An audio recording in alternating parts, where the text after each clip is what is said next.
안녕하세요. 대국민 심혈관 질환 건강지킴이 국민닥터입니다. 안녕하세요. 국민닥터 정한영. 네, 저는 이웅준입니다. 오늘은 어떤 주제인가요? 네, 지난 시간에는 뇌졸중의 증상에 대해서 이야기를 했었죠. 오늘 이야기하려고 하는 내용은 뇌졸중 치료의 골든타임에 대한 내용입니다. 네, 맞아요. 뇌졸중 치료를 할 때 중요한 것이 시간에 대한 개념입니다. 이를 골든타임이라고 이야기하는데 이 골든타임이 어떻게 되죠? 네, 뇌졸중 치료에 있어서 골든타임에 대해서 여러 차례 이야기를 들어보셨을 거예요.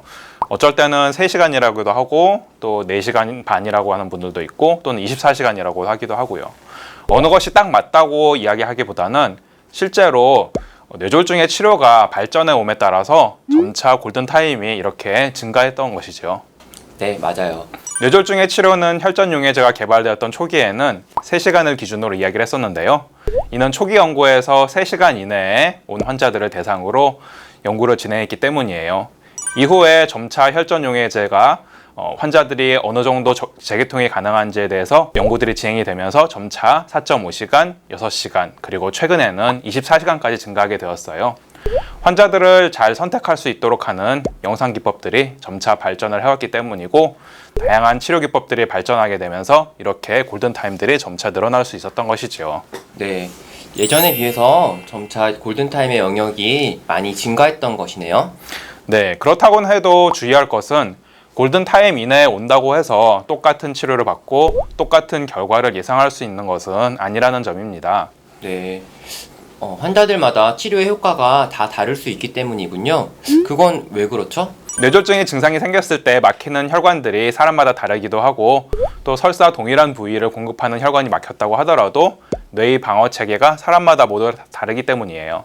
혈관의 방어 체계가 좋지 않은 경우에는 3시간 이내에 왔다고 하더라도 뇌세포가 빨리 손상이 될 수가 있고 또 반대로 혈관의 방어 체계가 좋은 경우에는 뇌졸중이 발생한 지 수시간 지난 후에 오더라도 뇌세포가 덜 손상될 수 있기 때문입니다. 네, 그렇군요. 사람마다 방어 체계가 달라서 혈관이 막혔을 때 잘 버티는 사람들이 있는가 하면은 또 반대로 그렇지 못하는 경우도 있다는 것이네요. 네, 저희들은 이를 설명할 때 뇌졸중 중심부와 주변부라고 이야기를 해요. 처음 혈관이 막히게 되면은 그 막힌 혈관으로 혈액을 많이 공급을 받던 뇌졸중 중심부는 세포가 빠르게 손상을 받게 돼요. 하지만 주변부는 좀 더 시간을 두고 버티다가 서서히 손상을 받게 됩니다. 시간이 지남에 따라서 손상을 입은 뇌경색 중심부가 점점 커지게 되고 뇌경색 주변부는 점점 줄어들게 돼요. 우리가 혈관을 다시 열어서 치료를 할 때 이미 다 손상을 입어버린 중심부는 뇌세포를 살리기가 어렵습니다. 그리고 주로 점차 죽어가고 있는 주변부의 세포들을 살리고자 하는 목적이 커요. 그래서 뇌졸중이 발생하였을 때 되도록 빨리 치료를 시작하는 것이 조금이라도 뇌세포를 더 살릴 수 있는 가능성이 크게 됩니다. 네, 그렇군요. 점차 세포들이 손상되고 있기 때문에 결국 골든타임 안쪽이라고 하더라도 최대한 더 빨리 병원에 내원해서 치료를 받는 것이 굉장히 중요하겠네요. 예, 그렇죠. 연구에 따르면 뇌졸중으로 혈관이 막히고 나서 1분마다 약 200만 개의 뇌세포들이 손상을 받는다고 되어 있어요. 그래서 저는 골든타임 안쪽에 오는 것도 중요하지만 그보다도 1분 1초라도 더 빨리 병원 응급실로 내원하시는 것이 더 중요하다고 생각을 합니다. 응급실에 근무하면서 안타까운 경우들이 많이 있었는데 환자분들이 아직 골든타임이 지나지 않았다고 생각을 해서 혹시 괜찮아지진 않을까라고 이제 기다리다가 다시 오시게 되는 경우가 있어요. 하지만 그래도 뇌세포는 그 사이에 점차 손상을 계속 입고 있는 것이거든요. 나중에 큰 후유증으로 남게 될 가능성이 있지요.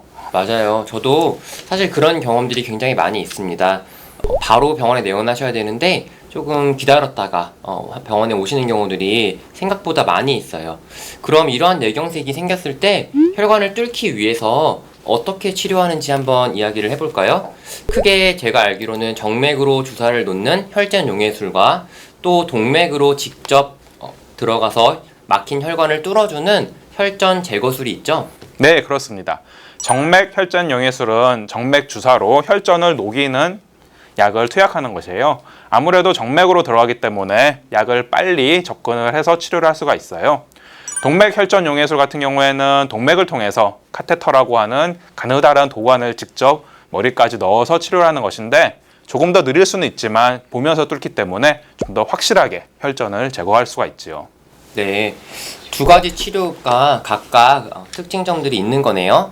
아무래도 정맥을 통해서 약물을 넣는 것보다는 동맥을 통해서 직접 막힌 혈전을 눈으로 보면서 제거를 하면 더 확실히 혈전을 제거할 수 있고 또 막힌 혈관을 뚫어주는 그런 효과가 있을 수 있을 것 같습니다.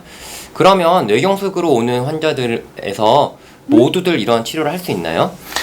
그렇지는 않아요. 현재는 이 두 가지 치료법이 서로 상호 보완적으로 사용되고 있고, 하지만 실제로 이러한 치료를 할 수 있는 뇌경색 환자는 전체 뇌경색 환자의 10에서 20%밖에 되지 않는 것으로 되어 있어요. 이렇게 되는 이유는 몇 가지가 있는데, 우선 환자분들이 병원에 빨리 오지 않는 경우가 제일 많아요.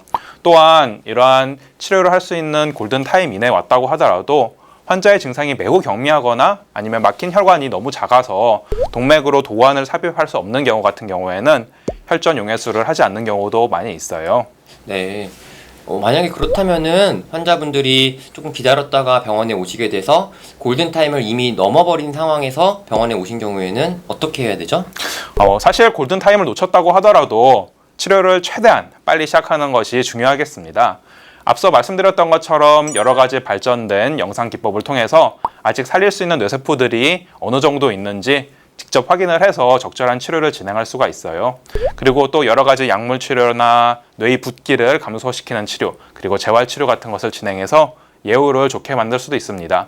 무엇보다도 적절한 검사를 통해서 뇌졸중이 발생한 원인을 명확하게 판단을 해서 그것에 대해서 약을 씀으로써 재발을 줄이도록 하는 것도 중요하겠어요. 네, 말씀해주신 대로 시간이 조금 늦었다고 하더라도 최대한 빨리 병원으로 방문하는 것이 굉장히 중요하겠습니다. 네, 정확한 진단으로 적절한 치료를 받기 위해서 증상이 발생하면 최대한 빨리 병원 응급실로 오시도록 하세요.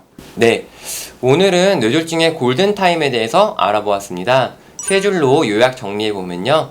첫 번째, 뇌혈관이 막히면 1분마다 200만 개의 뇌세포가 손상이 됩니다. 두 번째, 골든타임 내에 오셨을 때 할 수 있는 급성기 치료로서는 정맥에 주사를 놓는 혈전 용해술과 동맥에 카테터를 활용해서 직접 막힌 뇌혈관을 뚫어주는 동맥 혈전 제거술이 있습니다. 그리고 마지막으로 가장 중요한 것일 수 있는데요. 증상이 있으면 지체하지 말고 이러한 골든타임 내에 최대한 빨리 병원에 오시는 것이 굉장히 중요하겠습니다. 그리고 이때는 꼭 119를 불러서 최대한 빨리 꼭 병원에 오셔야겠습니다. 네, 많은 도움이 되셨으면 합니다. 다음에는 증상이 발생했을 때 어느 병원으로 가야 될지 많이 고민이 되실 텐데요. 이에 대한 이야기를 좀 해보도록 하겠습니다. 네, 오늘도 좋은 정보 감사드립니다. 구독자 여러분, 이 밖에도 심혈관 질환에 대해 더 알고 싶으시면 저희 국민닥터 채널에서 찾아보시고요. 그 밖에 궁금하신 사항은 댓글로 남겨주시면 댓글에 저 국민닥터가 설명드리거나 추가 영상으로 전달드리도록 하겠습니다. 네, 전 국민의 건강한 심혈관 질환 예방과 관리를 위해서 국민닥터 채널은 계속됩니다. 구독과 좋아요 부탁드리고 다음 시간까지 안녕히 계세요.